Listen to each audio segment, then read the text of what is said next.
World in association with Colgate.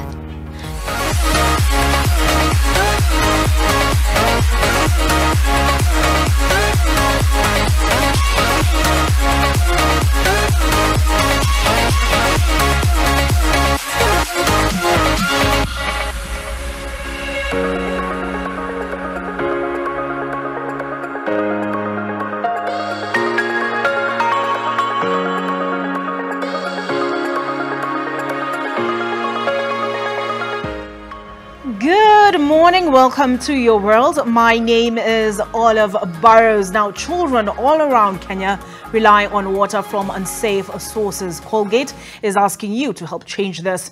Just a little water can make a big difference. For every pack of Colgate you buy exclusively at Naivas, you help build 30 water wells that will provide clean water for 120,000 Kenyans.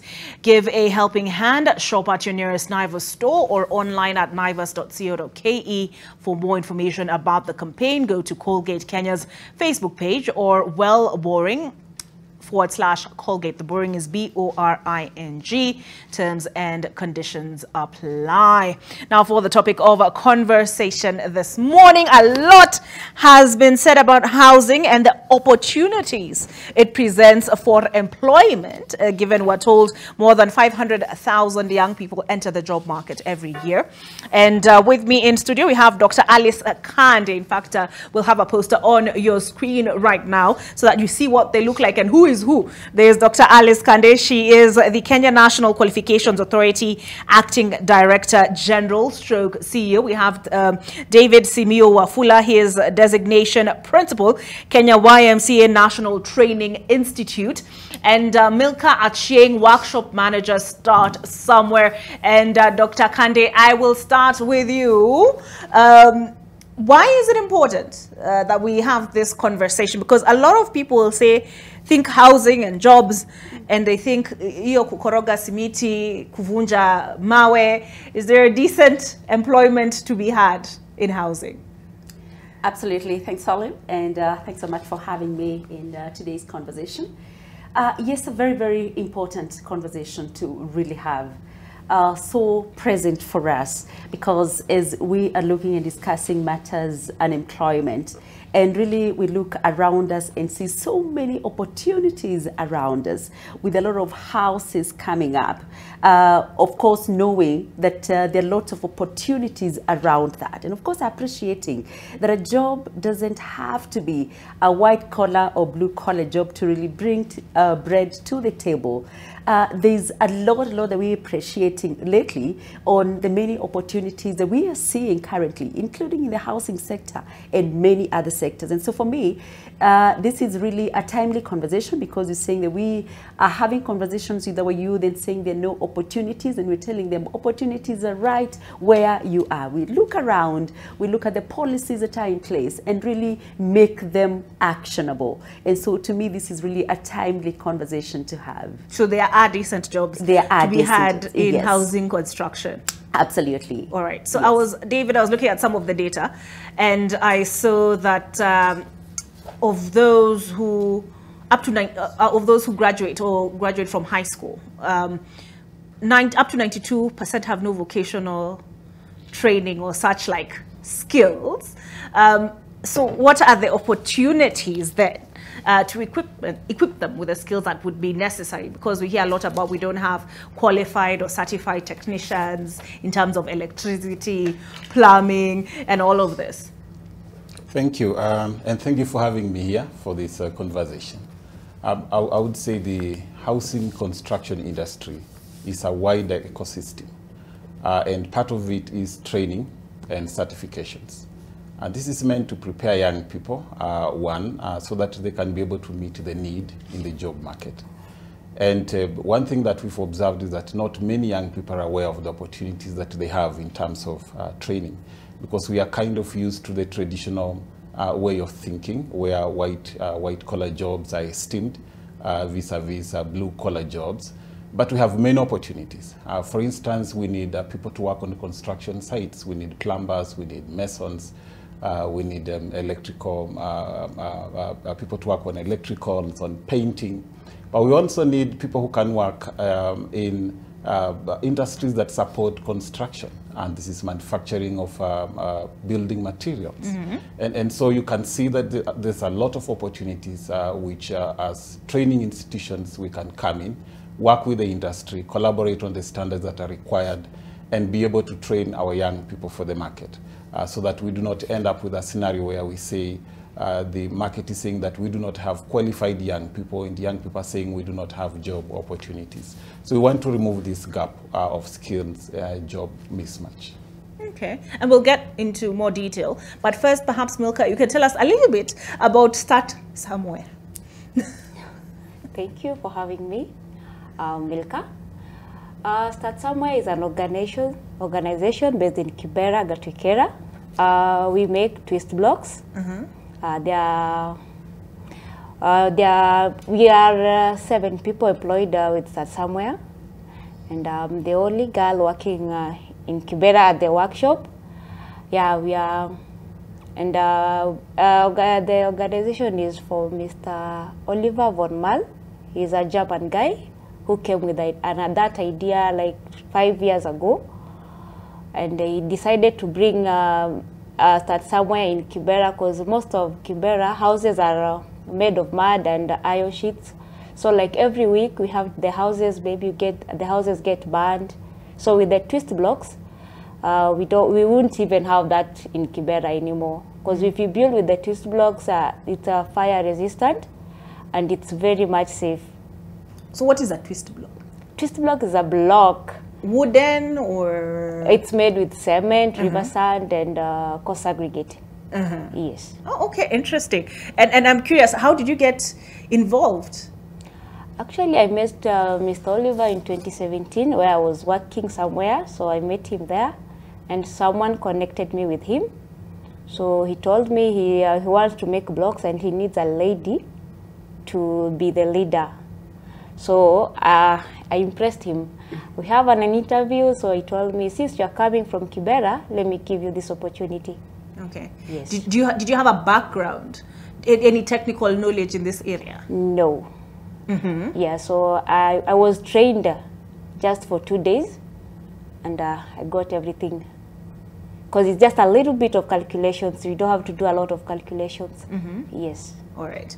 So there is opportunity, Dr. Kande, in this area of housing construction to create employment, to create decent housing.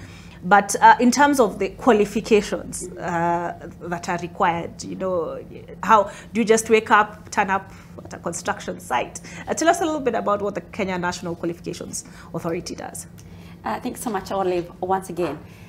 Yes, when you talk about qualifications, actually, you get to exactly the heart of what Kenya National Qualifications Authority does, because our role generally is to ensure that as a country we have credible, authentic, and visible and competitively acquired qualifications that not just we would be proud of nationally, but also qualifications that would be acceptable and promote portability, you know, moving with my qualification, my certificate from this country to another, that it can be accepted for the level for which I have pursued.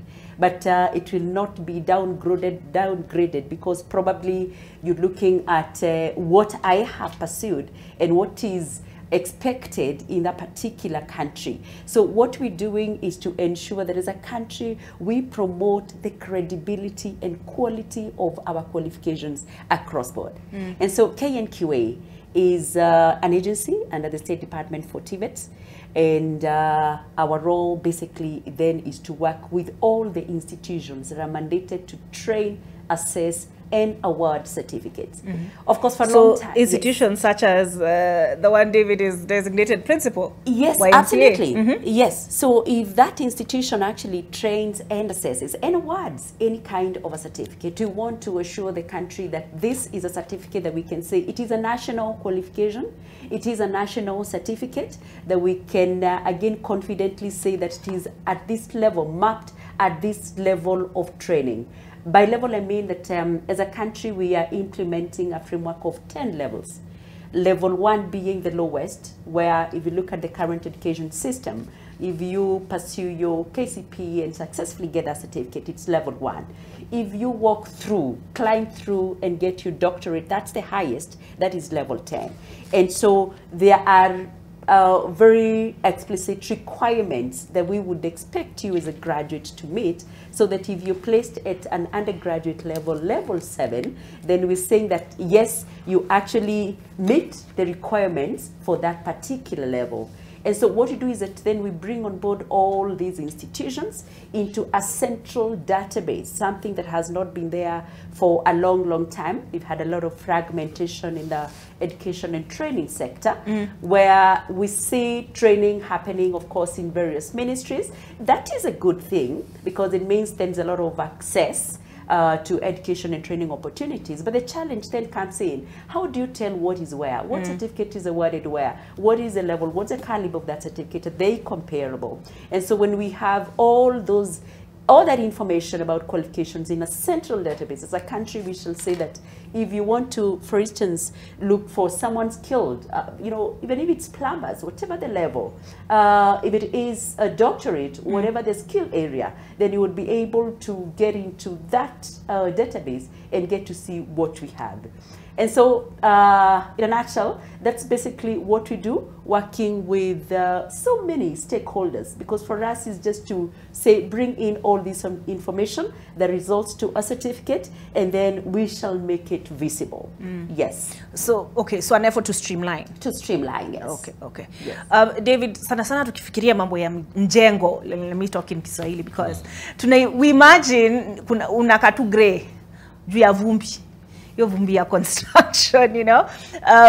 But when you look at, somehow that is how we view our construction industry. Yeah. But when we look at the Chinese, we see them with the helmet, we see them with the reflector, and even abroad for jobs like plumbing and electricians, it's good money, you know. So why do you think that perception has not translated to ourselves, that we don't see these jobs as meaningful? Thank you, Olive. One scenario would be that we've kept the narrative that the construction industry is for the lower class. And so that perception has kept off many young people who would have otherwise been productive in the construction industry away from pursuing careers in the construction industry. Partly also because our policies were weaker in the past, where we did not regulate how construction site should be. And so if I have a construction, then I would go for the semi-qualified people, because one, it would be cheaper for me. Na kwa sababu hiyo utaona kwamba mjenzi, mtu ambaye anajenga nyumba, atatafuta watu ambao watawalipa pesa kidogo, because it's cheaper on him. Yeah. But then in the long run, it's actually expensive, because what we end up having is houses constructed which are not according to the standards and regulations, and we end up having accidents. You know, buildings coming down. We see this on news every now and then. And that's the danger of perceiving that industry as a low-entry industry. And so that perception, part of it, we are changing it through training. So that when these young people come to our place, we not only give them the skills, but we also give them the competencies to work on construction sites, the safety and regulations they are supposed to observe, and also how they can repackage themselves as professionals, rather than just casuals who can be hired at any time with lower wages to work on construction sites. So we really have to have a paradigm shift in terms of how we perceive work. Instead of just pursuing white-collar jobs, we also need to be able to tell our young people that one area where we have not exploited fully is the housing and construction industry. And so we need our young people to be well trained and equipped. You saw when we were doing the railways construction, we had most of the workers coming from outside Kenya. Yet we have young people here. So why was that the case? Is because one, our young people have not embraced training and also presenting themselves as professionals and gaining knowledge and information. Now that we have institutions by the government which can help standardize our certifications and trainings, now we need to take advantage of that. And so it will be a journey, changing how young people perceive these jobs, and to realizing that now we are embracing as a country and as young people our jobs in the construction industry. Okay. Yeah. Milka, what is the potential of transforming lives? Because I'll start somewhere. You're working in Kibra. You might be the only woman, but you said you're what, 7 young people? How has this changed life for you, for those you work with? It has really changed a lot, because previous I was not working at the construction site, so I changed, and I find construction is not that hard. It's very easy. And I always urge youths, when you come for the training, first you might say, I don't want to deal with the cement. Of course you have to get dirty, for at least you get something out of it. So when you accept you want to do this construction, you have to be fully there, and at least you appreciate what you do.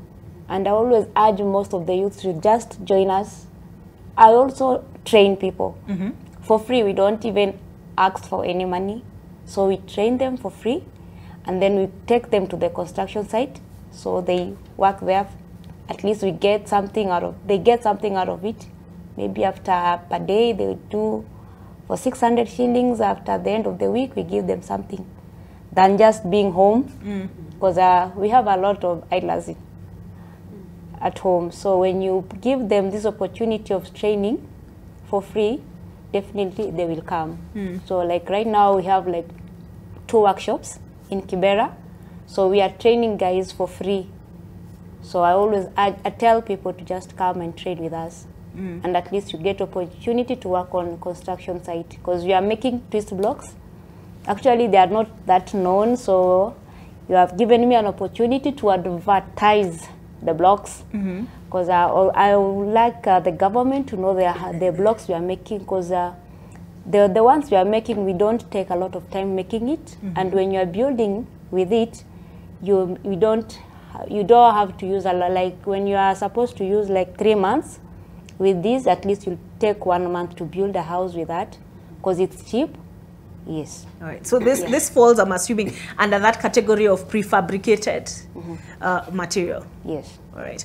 Is there a place, Dr. Kande, for people like Milka, who have real-world experience, so to speak, in construction? They're already involved, even if they're not certified. Is there a way to assess their skill level in order to certify them? Absolutely, Olive. Yes, and what you're alluding to is what you're calling the recognition of prior learning. Because basically, as a country, what we have appreciated and acknowledged, that there's a lot of learning that happens outside the classroom.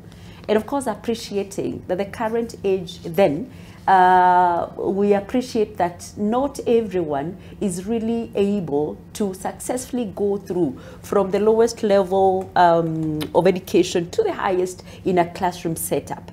And of course, we find so many people who, for some reason, have dropped off class.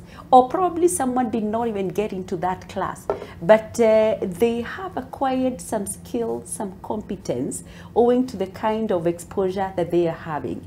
And of course, we appreciate that there are so many who are actually making a living out of that competence, that skill that they have acquired. So how can we help them? How can we leverage that which they are bringing to the country and even for themselves? So I am so glad to hear what I'm calling here from Start Somewhere, saying that they're giving opportunities for people then to just come and see what they can do with their own hands in this block and brick making. So yes, there is an opportunity for that. And a good thing is that now when we recognize that competence as a country, we actually are able to map it in the national qualifications framework. So we're not saying that that certificate that you get from being, when you're assessed through recognition of prior learning, will be deemed to be of a lower level. No, it will be a certificate that is at the level that is nationally acknowledged. So if you're saying that you would want to be assessed at certificate level, there are clear learning outcomes that we would want that individual to demonstrate that they have. And a good thing with RPL is the flexibility in it. It is for everyone who is able to do something and has something to show. it doesn't require you to sit and write in English or Swahili for as long as you can actually demonstrate, because it is very technical. You know, it is you coming, you will be assessed from where you are seated, Olive, and we'll ask you to, you know, do things, talk about things, you know, put a number of things together to demonstrate that you can actually do what you're saying that you're capable of doing. And so, yes, there is that, let me call it a pathway that is recognized in the Kenya National Qualifications Framework. Allow me to go back and say that what we actually used to, the one of you going to class from lowest level to the highest level, is what you call formal education and training, and one that we really appreciate. But of course, noting that there are gaps here and there, the dropouts and all that, who have not really been accommodated in this system. And so we have now this other that acknowledges, especially in the TVET arm, that there are those informally acquired skills. So getting to that subsector, how can we help and leverage that subsector? And of course, that is where also housing and many other sectors come on board. And so there is a very clear and elaborate process that candidates are taken through. And just to very proudly say that as a country, we're actually quite ahead. If you just look at the continent, just last week, there was a continent that brought together various national qualifications authorities for various countries, over 35 who are implementing NQFs. And a key component of national qualification framework is recognition of prior learning. So it is not just us. It is a concept that has really been embraced everywhere, noting that there's actually a critical arm that we need to appreciate: the informal and non-formal learning. What what candidates, what people are able to learn from the industry through apprenticeship, just that pre-exposure. So can we assess and give them a room for growth? Now, that person could probably take advantage of now moving to the formal pathway, because I say that it is a credible certificate that is acquired through that rigorous assessment process. So if you want to now get to the formal training and probably now pursue your diploma degree upwards, you can do so. But if you wanted to probably, you know, use it to get opportunities, probably you're able to really now get recommendations because you have a paper to show, a paper that is nationally acknowledged. So basically, that is what we're doing with recognition of prior learning. Very glad that we have a national policy in place that we are looking at it being launched in the month of August, actually 1st of September. We shall be launching the RPL policy framework. We have done a bit of piloting because we really wanted to see as a country whether we are ready for that. And let me tell you, Olive, there's so many people who are waiting for this. The interest is massive. We'll be graduating about 600 plus, but then we would want to move on now with another maybe 1,000 plus to see that we are really giving opportunities to this. Thank you. All right. And David, we need to take a break, but when we come back, I'd like to look at the business aspect of things. Once we skill these young people, do we empower them now to become in the area of enterprise, you know, so that they also create jobs and opportunities. All right, Kenya, what if we told you that your smile can help those next to you? Colgate is helping to provide clean drinking water so that our children can have a bright future by staying in school. For every pack of Colgate that you buy at your nearest Naivas store over the next 2 months, you are helping to build 30 water wells that will provide clean water for 120,000 people. Now, that is something to smile about. Visit the Colgate Kenya Facebook page or visit the website on Wellboring, that is WELLBORING/Colgate.com for more information. Terms and conditions apply.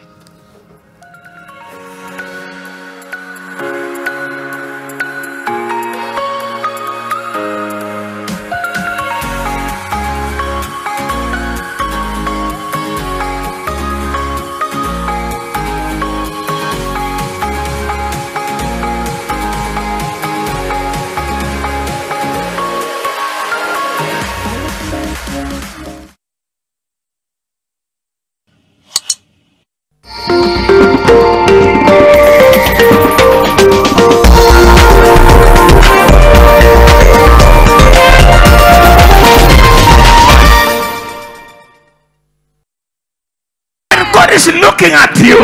He's seeing a millionaire. He's seeing a president. He's seeing a businessman. Join us for a mega supernatural restoration crusade at the Tononoka grounds from 20th to 23rd July starting 2 p.m.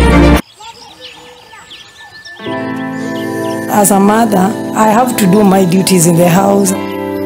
It forces me to send her to the river because I have no alternative.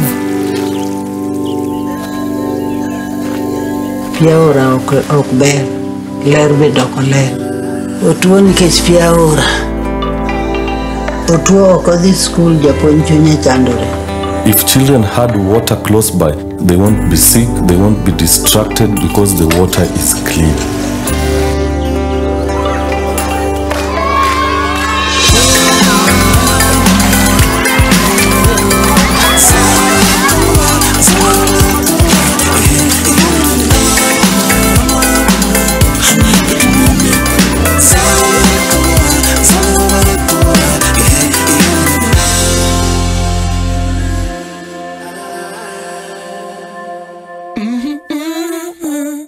With Glovo unaweza order chochote na ukipata una celebrate na body yako yote. Because your tasty grilled chicken ikifika, weekend inaanza. Ingredients are your favorite recipe just in time. Na wakati keki inafika ndio sherehe inaanza. Because to get anything on Glovo deserves a dance. Download the app, order anything unataka na we track minute by minute mpaka ikufikie. Glovo, order anything, we deliver in minutes. Diego, I'm worried about something. What are you saying? It's about Irene. She and Alonso are having an affair. What? I'm starting to get worried about Diego. What are you worried about? Alberto, if things are meant to happen, let them happen. Diego's not only upset with Irene and Alonso.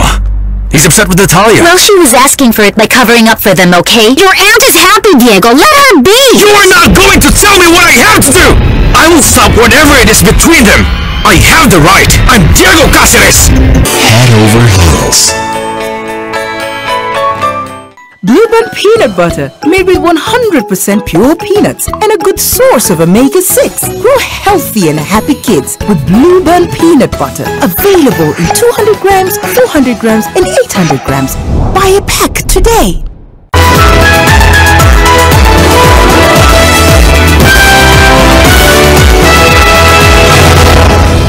You are watching Your World in association with Colgate.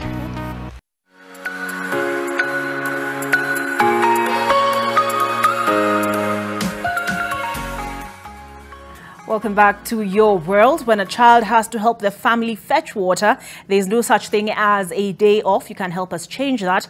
Colgate is asking all of you to help support the future of our country, our children. Just like clean water, every little drop makes a difference.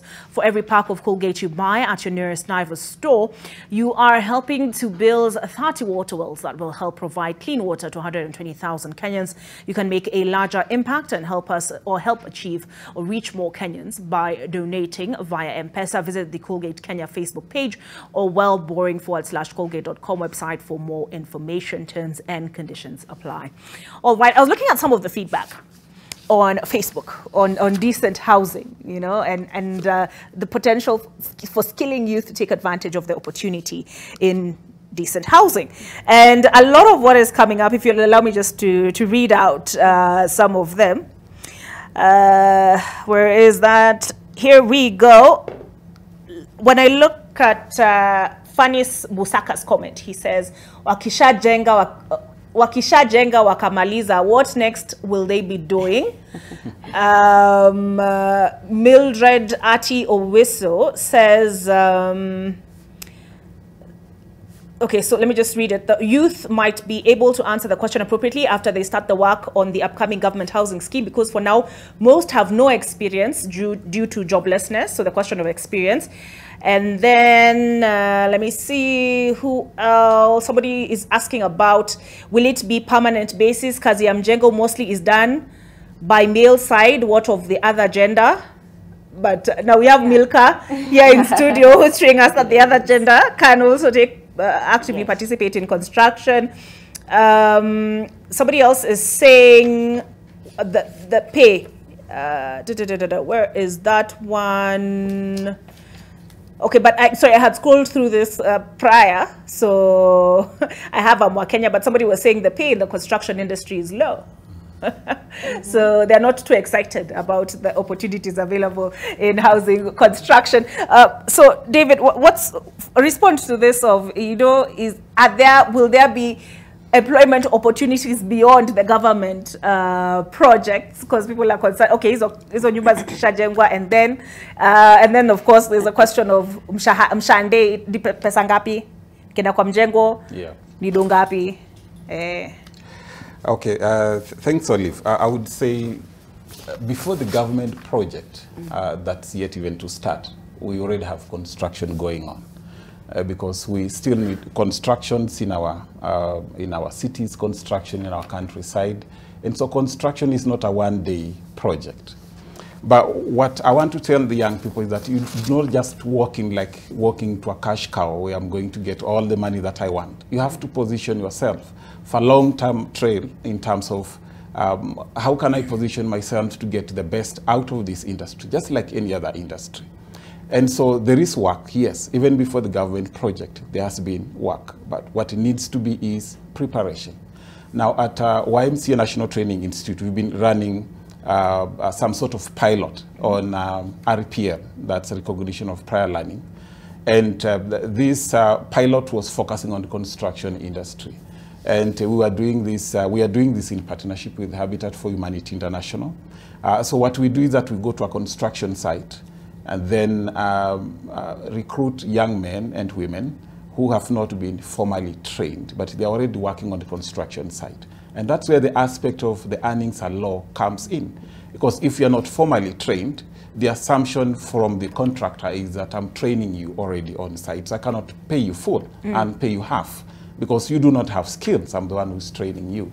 And so with this project where we are running the on-site training, we recruit these young people, do an assessment to establish the gaps, skill gaps that exist, and then now we start training them from the site.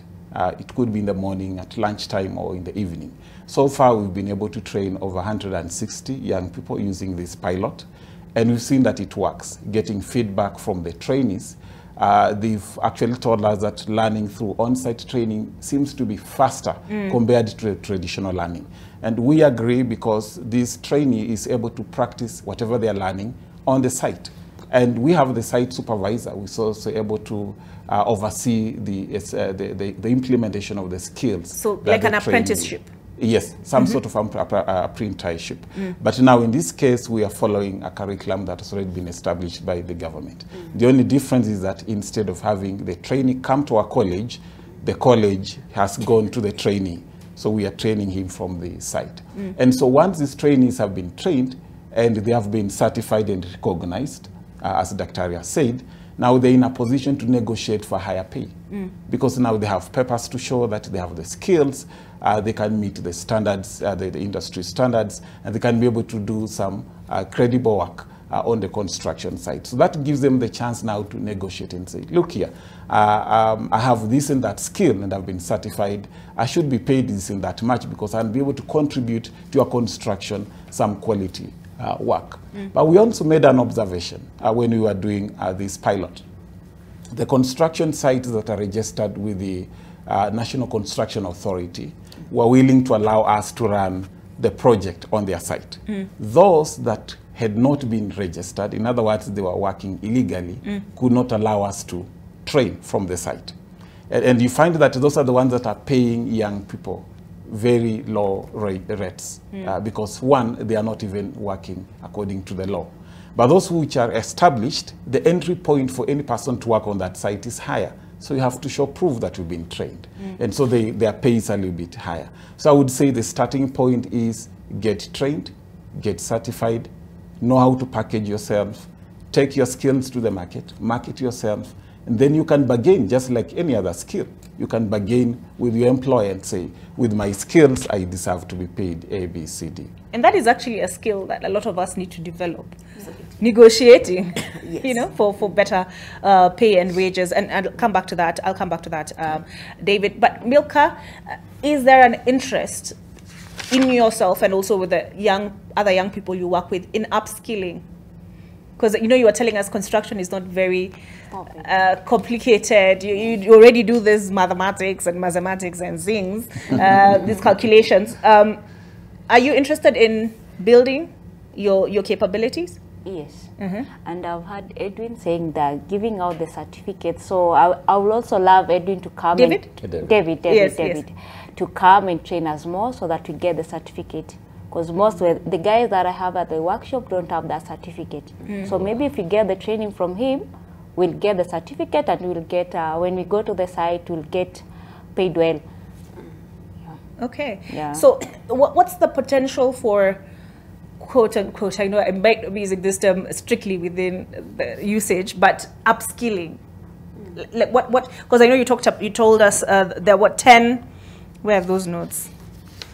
All the way from straight out of 10 levels, yes. 10 levels, Yes. all the way to daktari, like Yes. yourself. Yes. So is that pathway available through TVETs? Like if I start with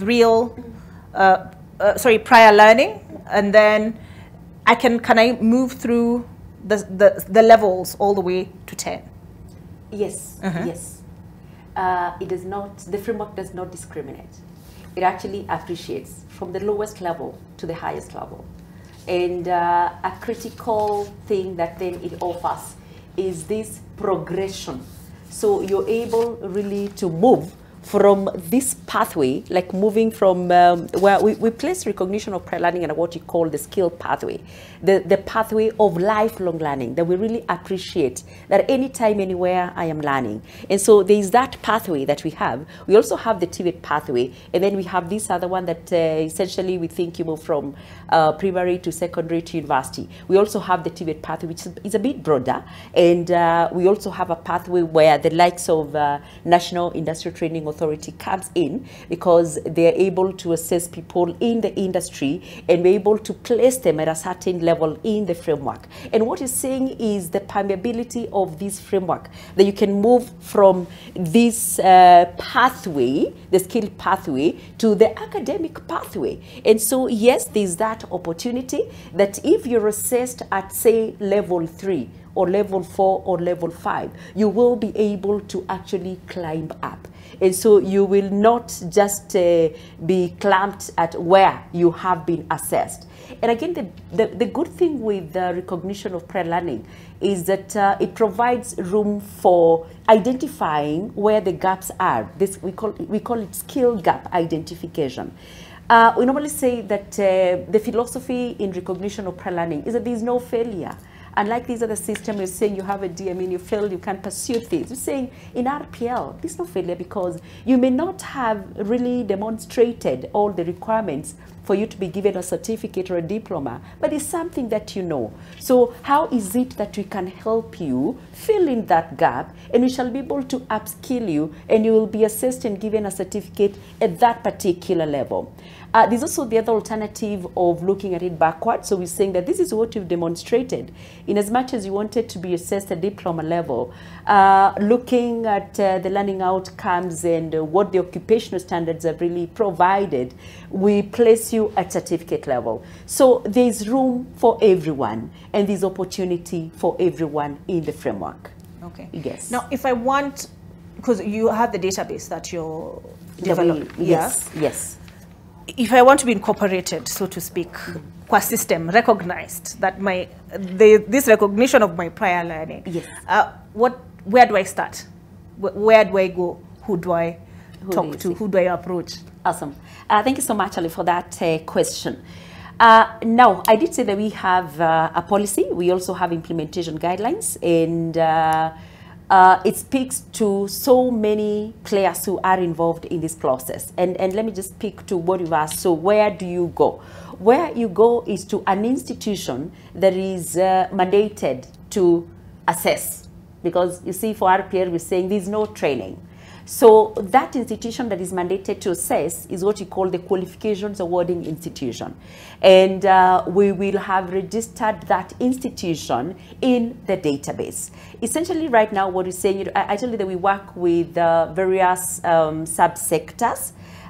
from basic to TVET to university. So all the institutions that are accredited by those subsector regulators, now we check them against the requirement for them to fit, to be registered in the database. And so we register them in the database. Essentially, what I'm saying is that any institution that has a legal mandate to assess and award a certificate can actually assess through RPL. But we also appreciate the uniqueness of RPL, and we want to grow gradually as a country. And so for now, we've begun with the TVET subsector, and actually began with the lower levels. For the piloting that I mentioned, we just did level 3, 4, and 5, a few of 5, because we want to learn the ropes, pole, so that we do not just again crowd our market with so many certificates. We want to make sure that we trend very carefully, and we are giving meaningful certificates for meaningful jobs to people who acquire them. And so anyone who feels like Milka has rightly said and asking, so can you come and assess our people? And what David will tell Milka is that yes, they will come, but then the institution that will assess those, let me say, potential RPL candidates will, in that case, National Industrial Training Authority works with Habitat. We would also want to check whether there is any, like a national polytechnic, because it is also mandated to train, assess, and award. So that bit of assessing and awarding is very critical in RPL. So any national polytechnic that has a legal mandate would want to check whether they have that curricula in place, whether they have qualified assessors in place. And so, yes, they can also be assessed through National Polytechnic that is under the TVET arm. So the entry level then would be to rope the public or anyone who will be interested in being assessed to an institution where they can be assessed. Go to a national polytechnic, go to NITA, go to TVET CEDAC, and then they will guide you then on the level and what will be required for you to be assessed. Essentially what it entails is to compile what you call portfolio of evidence. You see, we're saying we're not going to train you. So bring a package of showing us that actually this is your authentic work and this is what you're capable of doing. They will look through, and then they will take you to another level where they will require you to practically demonstrate. You will do it. And I'm sure David will attest the fact that when they work with NITA, that is what they do. So they will assess. And for those then who make it, they will move to the next phase of being certified. And that will be a national certificate that will be in the national database of qualifications. Now, yes. How much money will this cost? How much time and money will this cost me? I said it's a flexible program. Let me get to the bit of money.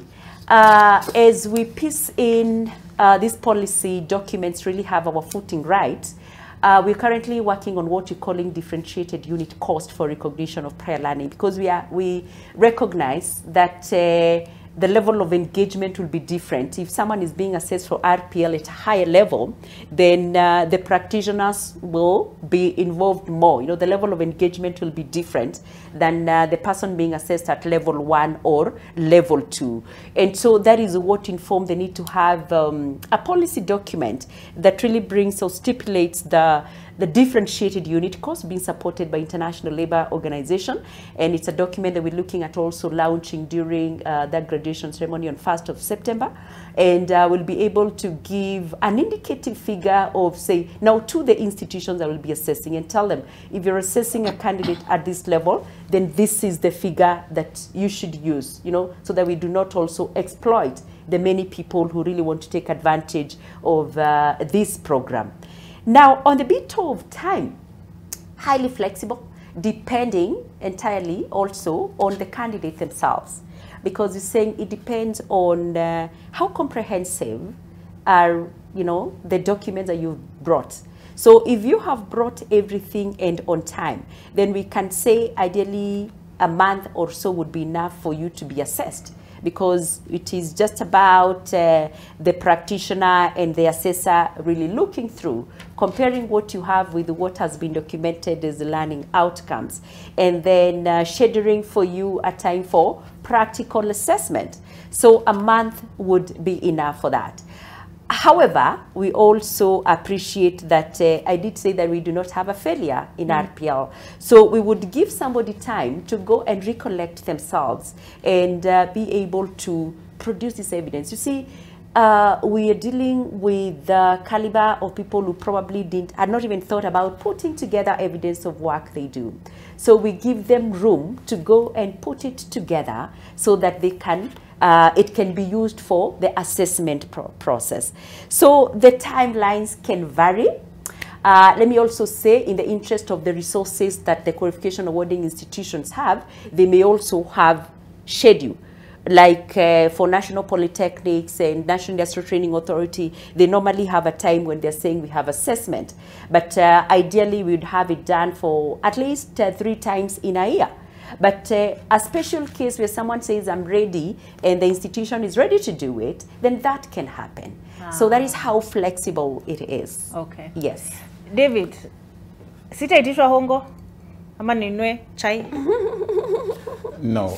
Even as Milka has said, our pilot was free of charge. We were not charging anything. We wanted to find out what works and what doesn't work. So basically what we are saying, what the doctor said is true. It depends on the candidate. We can't say it's fixed 3 months or 2 months or 6 months, because sometimes the evidence that's needed might take time for the candidate to be able to package it for his work. And so what we do is that we want to promote young people. So hakuna hongo kuitishwa, hakuna kitu chochote. And you also asked about the cost. Remember, ours was a pure pilot, so we are trying to gauge how much can these young people pay to be able to cater for the cost of, for example, taking the on-site training to where they're working. And generally, it's half the cost of going to the traditional way of training, which is affordable for the young people. In our case at YMCA, for example, we allowed young people to do the payments every week. So in terms of weekly payments, and that would be more affordable for them to pay 200 shillings or 100 shillings in a week and still be able to attend training. But the other thing that we are also trying to do is that to make the entry to be as easy as possible to all the young people who want to train. And so the training also, as Dr. had mentioned, is not strictly in English. We even have sessions carried out. I wouldn't even say in Kiswahili because ni lugha ya mtaani. Absolutely. Ambapo utaona vifaa vya ujenzi vinaitwa majina hujawahi sikia. And then we tell the young people, okay, this, the one that you are calling Kabiro, is actually what we call the plumb line. And so that when now they are moving into another place, because remember we are trying to standardize their skills. Yes. So they can be able to link, oh, Kabiro ni plumb line. And so it's easier for them now to professionally network with other professionals since they can understand the professional language.